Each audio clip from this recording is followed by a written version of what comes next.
Bem-vindo ao episódio 15 de Compreendendo as Parábolas de Jesus. A parábola dos lavradores maus está presente em 3 evangelhos: Mateus, capítulo 21, dos versículos 36 a 46, Marcos, capítulo 12, dos versículos 1 a 12, e Lucas, capítulo 9, dos versículos 9 a 19. Esta parábola faz alusão aos textos de Isaías, capítulo 5, dos versículos 1 a 7, e Daniel, capítulo 2, os versículos 44 e 45. O Nimshal, a explicação da parábola, está explicitado por Jesus no versículo 42 do Evangelho de Mateus através do Salmo 118, versículos 22 e 23. Um trecho conhecido no judaísmo, principalmente por ser parte do Hallel, louvor, o conjunto de salmos 113 a 118, recitados nos dias festivos. Atentai noutra parábola. Havia um homem, dono de casa, que plantou uma vinha, cercou-a de uma sebe, construiu nela um lagar, edificou-lhe uma torre e arrendou-a a uns lavradores. Depois se ausentou do país. Ao tempo da colheita, enviou os seus servos aos lavradores para receber os frutos que lhe tocavam. E os lavradores, agarrando os servos, espancaram a um, mataram a outro e a outro apedrejaram. Enviou ainda outros servos em maior número e trataram-nos da mesma sorte. E por último enviou-lhes o seu próprio filho, dizendo: A meu filho respeitarão. Mas os lavradores, vendo o filho, disseram entre si: Este é o herdeiro. Ora, vamos, matemo-lo e apoderemo-nos da sua herança. E agarrando-o, lançaram-no fora da vinha e o mataram. Quando, pois, vier o senhor da vinha, que fará aqueles lavradores? Responderam-lhe: Fará perecer horrivelmente a estes malvados e arrendará a vinha a outros lavradores que lhe remetam os frutos nos seus devidos tempos. Perguntou-lhe Jesus: Nunca lestes nas Escrituras, a pedra que os construtores rejeitaram, essa veio a ser a principal pedra, angular. Isto procede do Senhor e é maravilhoso aos nossos olhos? Portanto vos digo que o reino de Deus vos será tirado e será entregue a um povo que lhe produza os respectivos frutos. Todo o que cair sobre esta pedra ficará em pedaços, e aquele sobre quem ela cair ficará reduzido a pó. Os principais sacerdotes e os fariseus, ouvindo estas parábolas, entenderam que era a respeito deles que Jesus falava, e conquanto buscassem prendê-lo, temeram as multidões, porque estas o consideravam como profeta. Esta parábola é uma alegoria à paciência de Deus, o envio dos profetas por sua parte, aos quais vemos em inúmeros relatos dos livros dos reis e crônicas sendo presos, maltratados e mortos. E por fim o envio do seu filho, lançado fora de Jerusalém e morto pelos que o rejeitaram, a rejeição por parte de alguns judeus e o chamado dos gentios.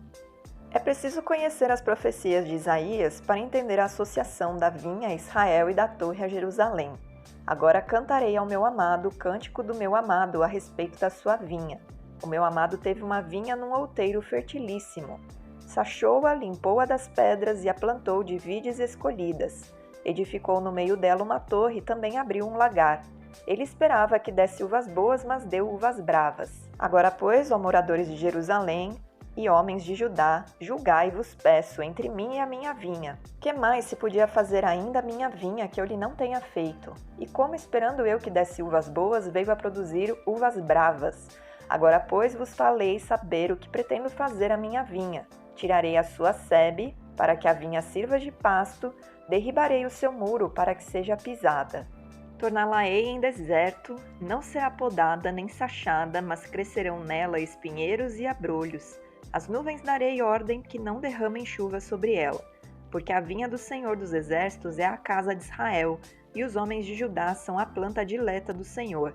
Este desejou que exercessem juízo, e eis aí quebrantamento da lei, justiça, e eis aí clamor. Além disso, lembrar de que até para o rei Nabucodonosor foi dada a visão a respeito da vinda do Messias e que ele destruirá os que são contra o Eterno, auxilia no entendimento da mensagem de Jesus através desta parábola. Mas nos dias destes reis, o Deus do céu suscitará um reino que não será jamais destruído. Este reino não passará a outro povo. Esmiuçará e consumirá todos estes reinos, mas ele mesmo subsistirá para sempre. Como viste que do monte foi cortada uma pedra sem auxílio de mãos, e ela esmiuçou o ferro, o bronze, o barro, a prata e o ouro. O grande Deus fez saber ao rei o que há de ser futuramente. Certo é o sonho e fiel a sua interpretação. Daniel capítulo 2, versículos 44 a 45. O comportamento dos lavradores em relação aos servos é o foco da mensagem. Os 3 primeiros servos são ferido, morto e apedrejado respectivamente. O segundo grupo de servos são tratados da mesma forma. Até ao enviar seu filho, o dono da vinha espera que ele seja respeitado e os frutos da colheita sejam entregues, porém, ele é lançado fora da vinha e morto. A parábola que lemos está no Evangelho de Mateus e preserva a narrativa profético-jurídica que leva os ouvintes a julgarem a si próprios. O sistema sacerdotal em andamento sabia que Jesus os afrontava, porém, mesmo querendo prendê-lo, não o fizeram porque a multidão que também ouvia a parábola o considerava um profeta. É a citação do Salmo 118, versículos 22 e 23, que faz com que os sacerdotes compreendam que os líderes religiosos rejeitaram o enviado final de Deus, o seu Filho, e que esta rejeição será revertida tirando de tais líderes o propósito no plano de Deus. A pedra que os construtores rejeitaram, essa veio a ser a principal pedra, angular. Isto procede do Senhor e é maravilhoso aos nossos olhos. Os líderes, em especial as autoridades do templo, são os construtores de Israel e estavam se opondo à obra de Deus.